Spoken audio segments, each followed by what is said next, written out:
vamos con nuestro invitadísimo especial, Bastante largo. Que lo presentamos como un invitado con clase.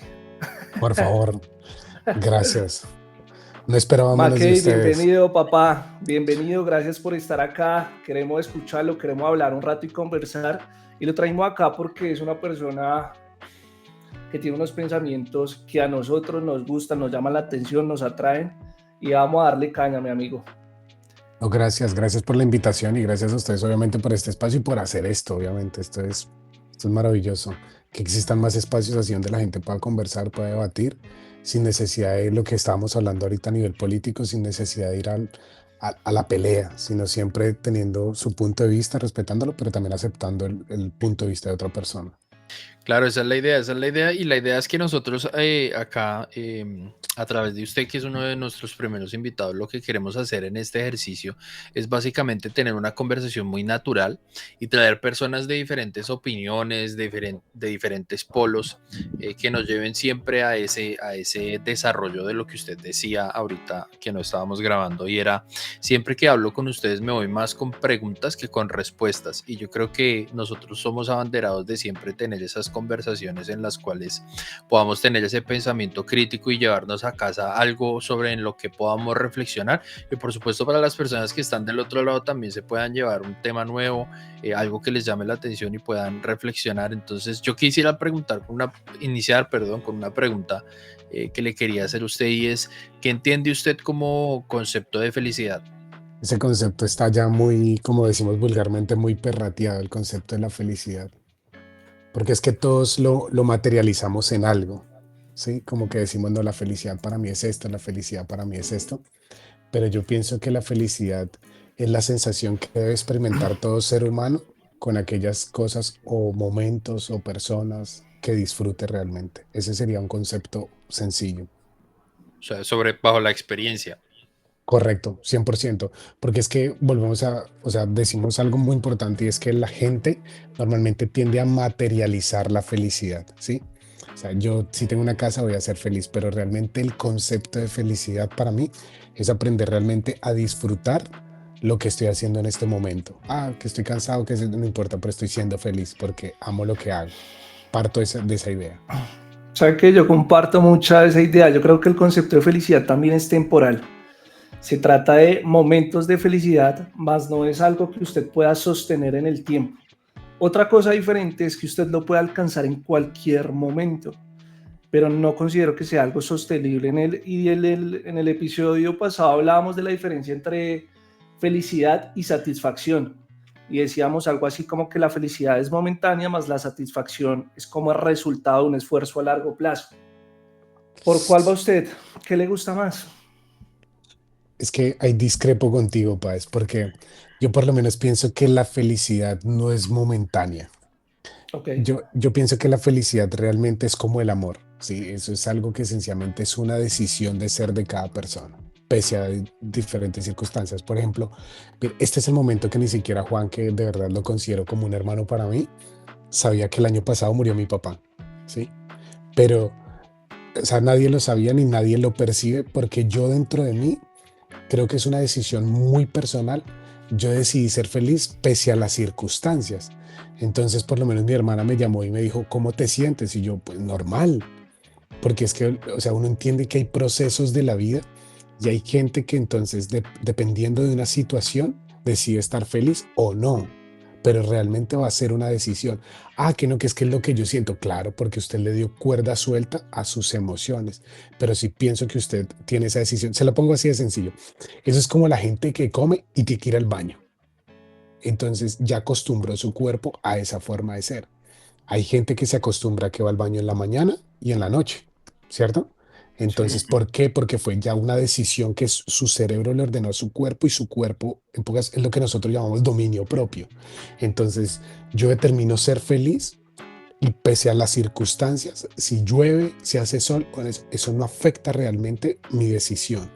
y mi decisión parte realmente de lo que yo miro hacia adentro, no de lo que está afuera. Cuando tú empiezas a mirar hacia afuera hay muchas más cosas que te pueden hacer infelices que felices, pero cuando tú miras hacia adentro tú vas a entender que realmente la felicidad no depende de lo exterior, sino de lo que hay en ti, y entonces ahí yo creo que es una decisión más que realmente que llegue a ser momentánea. Eso que dice usted tiene mucho valor y me recuerda a alguien a quien yo admiro mucho, que es Tony Robbins, y dice: la decisión más importante que usted podría tomar es, pese a lo que suceda, decidir estar bien, sea lo que sea que usted llame bienestar. Coincido con eso, mi amigo, coincido con eso. Oiga, ¿le parece si profundizamos un poco en el tema, que la bomba que nos acaba de soltar, de ser feliz pese a, después de haber vivido esa situación? Sí, no, yo por lo menos, miren, o sea, realmente murió mi padre y yo, o sea, yo como que lo tomé sí de la mejor manera, porque mi concepto, o sea, yo parto de la idea y Juan pues me conoce a mí, Juan sabe que para que ustedes me vean a mí un día cabizbajo, tiene que ser algo muy, muy, muy, muy raro. Yo siempre estoy como con una felicidad y no es una felicidad hipócrita, porque hay un famoso dicho como que hay gente que parecen payasos que por fuera ríen, pero por dentro están llorando. Yo no, yo soy una persona que soy feliz por fuera, pero realmente es el reflejo de lo que hay por dentro. Pero yo entendí que literalmente mi papá falleció, pero hombre, ese man me ganó en muchas cosas. Ese man va a ver primero a Dios que yo, para los que creemos en Dios, ¿sí? O sea, ese man se libró de las enfermedades, de las deudas, de las traiciones, de las malas emociones que puede llegar a sentir, de su ceguera porque ya estaba ciego. Wow. Entonces, cuando te libras de todo eso, entonces tú qué puedes decir, hombre, genial. Ahora, si hizo las cosas bien y va al cielo, pues maravilloso. Y mi trabajo, ¿cuál es? Hacer las cosas bien para reencontrarme con él. Y cuando uno empieza a ver la vida de esa manera, yo pienso que cambia realmente tu perspectiva y empiezas a disfrutar hasta los momentos más difíciles, aparentemente, ¿no? Por lo que les digo, o sea, yo lo tomé de una manera completamente diferente y es entenderlo. ¿Toma tiempo? Sí. ¿Toma mucho, mucho proceso? Sí. Por lo menos cuando yo conocí a Juan, yo era un tipo demasiado inmaduro, fastidioso, y no me van a creer, y todo el mundo me molestaba ahí en el trabajo y me decían, este man es muy fastidioso, y eso a mí me afectaba, ¿sí? Porque la gente, yo pensaba que la gente no entendía mi personalidad, pero un día me puse a entender la gente lo que sentía cuando yo era así y dije, bro, tengo que bajarle un poco, tengo que mirar realmente a quién estoy afectando para ser feliz yo sin necesidad de afectar a nadie más. Qué locura, pana. Yo creo que hay una vaina muy bonita y es que cuando usted toma la decisión de ser feliz, lo está haciendo a una manera de pronto un poco individualista, pero demasiado justa con lo que son sus principios y con lo que son sus valores, ¿no?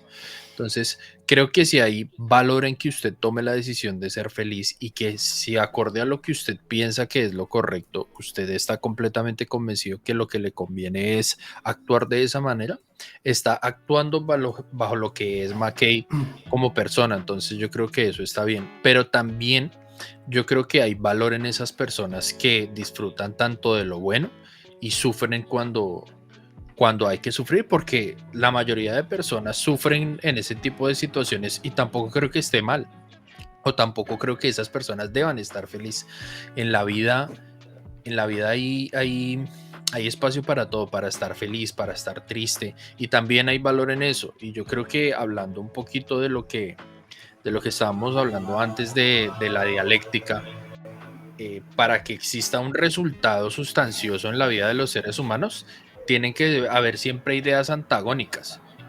Y si solamente mi vida funciona a través de la felicidad, a lo mejor le estoy negando la posibilidad a que ese papel antagónico que se nos presenta como la tristeza pueda llevarme a cosas diferentes o a cosas mejores. Entonces yo creo que hay valor en ambas cosas, pero no sé qué opina usted para ante estas dos perspectivas. Pues, compadrito, antes de decirle qué pienso, me hizo pensar McKay en lo siguiente, y es que hay un estudio de la felicidad. Y dicen: vea, la felicidad es 50% genética, 40% de acciones intencionales y 10% de circunstancias. Y si usted tiene ganado el territorio como lo tiene McKay, de que independiente de lo que le suceda a usted en la vida, va a decidir estar bien, creo que tiene un territorio muy grande ganado. Es decir, sea lo que sea que usted le llame éxito, McKay, creo que tiene una parte, un pie más allá que de acá. Y eso es de aplaudir porque no es normal que la gente haya tomado este tipo de decisiones que son trascendentales en la vida. Sobre todo la aceptación, el tema de la aceptación de que las vicisitudes de la vida, como lo son la muerte, las desilusiones amorosas, es el ser consciente de que eso existe y que a mí también me puede pasar. Yo creo que fue esa síntesis que hizo McKay de la vida, y por eso le es un poco más fácil llevar todo este tipo de situaciones tan adversas, ¿no, Mac? Sí, yo quiero aclarar algo. Y Juan dijo algo que literalmente volvemos a lo mismo. Sale uno con más preguntas que respuestas. Pero Juan dice algo y es como permitirse el dolor. Hay una frase, hay hasta una serie coreana que se llama, y dice, está bien estar mal. Es que la felicidad por determinación no parte del concepto de que yo siempre tengo que estar sonriendo. No, es cuando aún en medio del dolor tú sabes y entiendes que literalmente va a venir algo bueno después de ese proceso, ¿sí? Hay gente que disfruta el resultado y espera el resultado para ser feliz. Entonces, cuando tú esperas un resultado, por ejemplo, en este trabajo, si yo espero sencillamente que al final del mes yo vaya a recibir un cheque grande y eso va a ser lo que me va a hacer feliz, pero no disfruto el estrés, la ansiedad, lo que me está El pasando, proceso. el cansancio. Entonces ahí partimos del mal concepto de felicidad. Hay gente que sencillamente espera pasar el dolor para poder tener ese, bro, ¿y por qué mientras tapas la nariz y estás en lo profundo, no sonríes y miras a tu alrededor y entiendes que a pesar de lo que estás viviendo, hay cosas buenísimas? Entonces es eso. Yo en algún momento, Juan me vio mal, o sea, mal. Pero la pregunta es, sencillamente, yo sabía que eso bueno, también me iba a traer algo bueno, ¿sí? Y es un aprendizaje, un poco más de carácter, un poco más de madurez. Entonces, cuando tú aprendes aún a ser feliz en esos momentos que aunque te duela, claro que te va a doler porque somos humanos, pero sencillamente es entender el concepto y decir, bro, me voy a disfrutar este proceso y el resultado me lo voy a disfrutar de la misma o mejor manera. Ahí ya partimos de un concepto diferente. Sí, algo que dice McKay que es muy importante, y es que él no ve la felicidad como fin, y hay muchísimas personas que ven la felicidad como si fuera el fin de las cosas, y eso te lleva a tener una personalidad demasiado hedonista, a simplemente el fin como tal sea satisfacer tus deseos, que en este caso sea ya cuando pasaste la tusa o cuando pasaste el duelo. Y yo creo que cuando a un ser humano lo mueven solamente esos em, ¿cómo decirlo? Como esos resultados finales que siempre tienden a satisfacer las necesidades o el placer del ser humano como tal, se convierte en una persona demasiado hedonista y le impide a uno ver toda la belleza que hay en el proceso, que es donde yo también coincido que está la felicidad, en todo el proceso. Cuando tú, por ejemplo, dices quiero conseguir una casa, que ese sería el fin, pero todo lo que hiciste yendo a comprar los materiales, cuando te caíste de la escalera, cuando te levantaste, cuando por fin terminaste tu casa, yo creo que ahí es donde realmente se encuentra el grueso y lo que podemos llamar felicidad, y por eso es tan difícil también satisfacer ese deseo, que era lo que hablábamos en el episodio anterior, porque siempre ese deseo se va a transformar y entonces después construiste tu casa que creíste que era el fin y era tu felicidad como tal, pero a los 2 meses ya quieres hacer algo más y así sucesivamente. Entonces, si lo vemos desde una perspectiva, haciéndole una crítica al hedonismo, yo creo que es muy valioso lo que dice McKay, nunca puede ser la felicidad el fin de las cosas. Amén, hermano. Oiga, ¿sabe qué? Me hicieron acordar de algo y es que en estos días estaba escuchando a Simón Borrero en una conferencia y el weón lleva 10 años construyendo Rappi y dentro de los 10 años lleva 8 o 7 posibilidades de haberse quebrado. Y cuando le preguntan, ¿usted ya salió del infierno? Dice no, y dice algo así como, y espero no haber salido del infierno, llamándole al infierno el tema de los problemas. Porque hace una reflexión del dueño de Nike, que ahorita se me va el nombre del man, y dice, todos los recuerdos de él que actualmente, cuando los piensa, le traen, entre comillas, digamos, felicidad, sus memorias son de los problemas que superó. Y hay algo que decía Nietzsche, para mi amigo que le encanta la filosofía, que es a todo aquel que conozco, le deseo calamidad, enfermedad, desgracias, porque solo eso puede medir cuánto vale un hombre. Uf, Total, Duro. y a eso le damos el significado a la vida, ¿no? También para los que no hayan visto los videos anteriores que hablábamos del significado de la vida o el significado de las cosas, el tema de qué le da significado a mi vida, y retomando lo que Maki decía, que él ve la belleza en la muerte porque según sus creencias o según sus ideologías, él cree que se va a encontrar con su papá en el más allá. Eso le da el significado a la vida. Si no existiera la muerte, la vida no tendría significado, perdería toda su belleza, ¿no? uf, eso está profundo y buenísimo. Mackey, ¿qué cree usted del propósito? Hablemos un rato del propósito. Del propósito, partamos del concepto. ¿Cuál es el concepto de propósito? ¿Llegar a cumplir algo? ¿Sería el concepto de propósito? Algo que lo guía, que lo motiva, algo que lo despierta todos los días, con ganas de... Yo pienso que todos los seres humanos nacemos con un propósito en específico, ¿sí? Pero depende de cada quien si lo cumple o no, ¿sí? Juan decía algo, perdóname, Páez decía ahorita algo muy importante y es como realmente puedes quebrar 1000 veces, pero cuando tienes un propósito en la vida siempre lo vas a cumplir. Entonces yo pienso que el propósito nos impulsa precisamente a seguir luchando y levantarnos cada día, ¿sí? O sea, una vez lo hablamos con Juan y decíamos como, yo si fracaso en esto, no me importa, yo lo voy a volver a intentar, porque realmente es preferible decir 10 veces lo intenté a qué pasaría si lo hubiese intentado. Y yo pienso que realmente eso hace parte del propósito de nosotros como personas, como todo. Que a mí me parece muy jodido en la vida uno descubrir un propósito, sobre todo desde el tema egocéntrico, desde la persona como tal. Ya cuando uno se refiere de pronto a un texto bíblico es mucho más fácil encontrarle un propósito a su vida porque ya hay libros escritos de qué Tal debe cual. hacer usted con su vida, ¿sí o no? Pero cuando lo pensamos desde el punto de vista de propósito, yo lo pienso como algo, me hago la siguiente pregunta y es, ¿yo por qué daría la vida? ¿Por qué propósito estaría yo dispuesto a dar mi vida? Y eso a todas luces me lleva a unas reflexiones pues ciertísimas en las que filosofo acá, y ahí se las dejo a todos los que nos están escuchando. Gracias por estar acá y escucharnos. Juancho, ¿qué piensa, mi amigo? No, estaba pensando en el tema del propósito y de pronto actuando un poco como abogado del diablo. ¿No creen ustedes que cuando uno se establece un propósito por el cual uno deba morir? No estoy diciendo que yo piense de esa manera, pero pues me vino la reflexión a la mente. Está siendo un poco contradictorio con cómo funciona la naturaleza del ser humano, porque todo el tiempo estamos buscando cambios, todo el tiempo estamos buscando siendo mejores. ¿Qué opinan ustedes de la idea de que el propósito se va transformando todos los días? Y no podemos ser fieles nunca al propósito inicial, sino que todos los días va cambiando y va mutando ese propósito. Yo pienso que no es que el propósito se transforme, sino que realmente el propósito va trascendiendo a, ¿sí?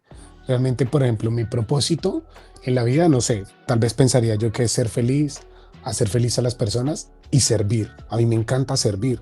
Yo sí veo que le puedo ayudar a alguien, no siempre, quitemos el concepto dinero, pero si yo veo que le puedo ayudar a alguien, ¿por qué no hacerlo? Y yo creo que eso hace parte del propósito. Tal vez va trascendiendo y va haciendo que uno sencillamente se vaya encaminando día a día, pero todo depende realmente de que las personas permitamos eso dentro de nosotros, ¿sí? Juan decía como acerca del tema de dar, ¿por qué estaríamos dispuestos a dar la vida? Obviamente de palabra suena muy bonito, pero yo no creo que en ninguna situación vaya a decir no. Yo realmente, yo por lo menos personalmente digo, la única forma en que la que yo me dicen daría mi vida sería como me diga, o niega a Dios o se muere, yo máteme. Ya, sencillo. Esa sería la única situación en la que yo. Pero si me dicen que mi mujer, que si la matara a ella o me matara a mí, Que se la lleven. llévesela, llévesela. Me libré. Salgo cantando, me liberé, me liberé. Oiga, Ahorita, eso que usted dice me recuerda algo que yo escuchaba en estos días. Y quería hacerle una pregunta a usted, sobre todo McKay. Para los que no saben, es una persona demasiado creyente, es una persona que, si mal no estoy, sirve en su iglesia y está muy Así es. metido en ese cuento. Y me parece también muy atractivo traer a una persona que sepa tanto del tema para hablar de muchas preguntas que de pronto nos surgen a todos y que son muy, muy interesantes. Usted ahorita hablaba que la única manera en la cual usted entregaría su vida sería negar a Dios. ¿Cree usted que existe algo de divinidad, que existe algo bueno en negar a Dios? Yo realmente creo que Mm, existen buenas personas detrás de ideas diferentes a las mías, ¿sí? Más no que sencillamente el concepto porque estaría contradiciendo mis creencias, ¿sí? Respetándolo, pero sí creo que hay buenas personas detrás de conceptos diferentes a los míos. ¿Por qué les digo esto? Porque en estos días estaba escuchando una conferencia que daba Slavoj Zizek, que es una persona que es atea, pero admira muchísimo todo lo que tiene el cristianismo. Y ha sido una reflexión que yo nunca me había puesto a pensar. Y es que cuando están crucificando a Cristo, creo que no es cuando lo están crucificando, sino eh, antes de que lo crucificaran, el mismo Jesucristo lanza una frase y dice, Dios mío, ¿me has abandonado? ¿Por qué me has abandonado? Y hasta el mismo Jesús fue ateo por un momento. Entonces sí hay algo de divinidad en no creer en Dios, ¿no les parece? Quiero lanzarte una frase y es que un texto sin contexto es un pretexto. Y eso es muy importante porque a veces nos basamos, por lo menos, te lo voy a hablar así, claro, Juan. Quiero hacer un paréntesis acá y esta es la clara evidencia de que una persona creyente contra una persona que esencialmente tiene unos conceptos filosóficos muy arraigados, podemos llegar a ser muy buenos amigos, claro, a partir del respeto, ¿sí?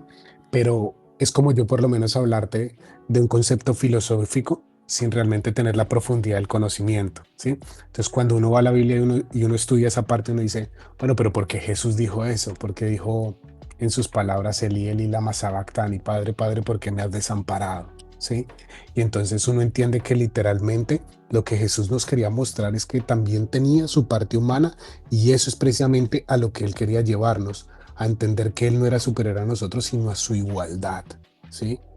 A pesar obviamente de que viene literalmente del Padre, pero decirnos como, mira, yo también puedo sentir, ustedes también pueden sentir, y eso hace parte del proceso, lo que les decía ahorita, literalmente disfrutar aún en el proceso y es mostrar esa parte humana, ¿sí? Y yo creo que es un concepto a partir del conocimiento. sabe que yo comparto mucho, uno, las creencias de McKay las comparto, creo en Dios, pero por otro lado el tema del dolor en ser creyente me parece que es muy relevante. El hecho de que usted se sienta abandonado, solo, destruido, derrotado en el fondo más oscuro, me parece que es muy relevante en ser creyente, en ser, en mi caso, cristiano, porque creo que Dios permite esos momentos justamente para acercarnos a Él. Hay momentos de mi vida donde yo me creía Superman y creía que podía con todo, y llegó una situación respecto a la salud de mi hija en la que me vi tan impotente que no tuve otra que arrodillarme. Es decir, me sentí tan minúsculo frente a la situación que lo único que podía hacer era buscar de Él. Y no lo hice desde una transformación en la cual yo era ateo, no, yo siempre he creído en Dios. Lo que pasa es que una cosa es creer en que hay un Dios y otra cosa es tener una relación con Dios. Muy Y en importante. ese punto, yo creo que tuve como una fractura, como una fractura. Bien, bien. Para terminar la idea del concepto que les decía, hay dos maneras de ver esa frase que mencionamos ahorita, que es cuando Jesús duda de la existencia de Dios. Y es una, la teológica. Y partiendo de lo teológico, la Biblia es un tema, es un libro que da mucho a la interpretación, ¿cierto? Yo puedo 100%. interpretar esa frase desde la creencia en Dios y puedo interpretar ese libro a manera literaria y a manera lingüística, ¿verdad? Entonces, como llama que le dio la interpretación bíblica o religiosa desde una manera lingüística, y si tomamos solamente el carácter lingüístico de la frase, al yo estar diciendo por qué me has abandonado, estoy poniendo en duda la existencia de ese ser o la ausencia de ese ser.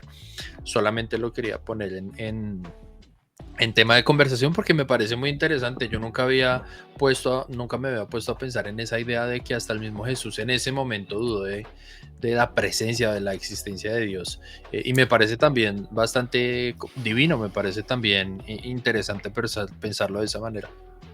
Sabe que yo no utilizaría la palabra dudar de, porque una cosa es que Dios se retire de ciertas situaciones y permita que se ejerza el libre albedrío, sea lo que sea que venga, y otra cosa es dudar de él. Yo creo que lo que hubo fue una ausencia en ese momento de dolor por la que estaba pasando después de tanto dolor físico, emocional e incluso pues espiritual en ese momento.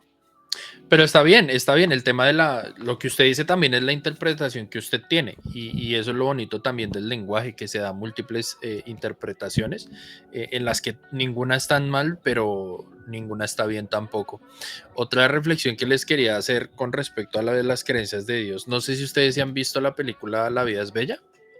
Uf, Sí, sí, sí, hace muchos años. Sí, para las personas que no han visto la película, básicamente es una película en cual llevan a unos judíos a un campo de concentración. Entonces está el señor con su hijo y el señor para que su hijo no vea todo ese dolor, no pase todo ese sufrimiento en el campo de concentración, lo que le hace al hijo es pintarle la idea de que están en un concurso en el cual tienen que resistir lo máximo posible y la última persona que se retire se va a llevar un premio gigantesco. Y al final lo que pasa es que los meten a una cámara de gas y los matan. Les hago yo una pregunta viéndolo desde un punto de vista cinematográfico. ¿No sería mucho mejor el final de esa película si nos enteráramos que el niño siempre supo que el padre le estaba mintiendo, pero no le contó a su padre para evitarle el sufrimiento? yo, Horrible. yo tengo un ¿Qué cree, concepto ahí. McKay? Yo pienso que no hubiese sido bueno esa parte y sea el punto que quiere llegar Juan. Él nos está arrastrando a su terreno porque sabe que ahí es donde nos puede ganar. No, Sí, no, yo no. lo conozco. Yo lo conozco, él empieza uno a seducir con esas palabras y cuando menos piensa, ¡tin! Cae uno ahí en su terreno y pierde, ¿sí? Pero mira, yo pienso que literalmente el final de esa película sería como un truco de magia. Cuando tú descubres el truco, se pierde el encanto de lo que el del show que viste, ¿sí? Es como el día que yo le hice el truco de que le adivinaba lo que pensaba. Y entonces uno queda asombrado, y uno se pone a pensar y uno dice, pero ¿cómo lo hizo? ¿Cómo lo hizo? Y entonces uno empieza en esa zozobra. Pero en el momento en el que le revelan el truco, se pierde el encanto. Entonces yo pienso que si él hubiese sabido eso, se hubiese perdido realmente el encanto. Ahora, yo creo que Juan nos quiere llevar al punto de ¿qué pasa si después de que nos morimos no pasa nada? Me imagino, no sé si nos quiere llevar a ese punto, ¿sí? Algo así, sí. Bueno, alguna vez le preguntaron esto a un conferencista y quiero traer esta frase a colación y es que vamos a ponerlo en este contexto. Y es que le decían, ¿y qué pasa si nos morimos si literalmente no hay nada? No hay ni cielo ni infierno, sino simplemente te mueres, ¿cierto? Y entonces el conferencista lo que decía es, bueno, vamos a suponer que sencillamente nos morimos y sencillamente no existe ni Dios, bueno, no existe ni cielo ni infierno. Vamos a ponerlo desde ese contexto. Y entonces, lo que me habré perdido yo seguramente sería haber estado con unas 3 o 4 chicas más porque no soy tan atractivo, decía el hombre. Decía haber salido a un par de fiestas más y probablemente haber hecho una que otra cosa mala bajo la moral, bajo el concepto de moral. Ujú.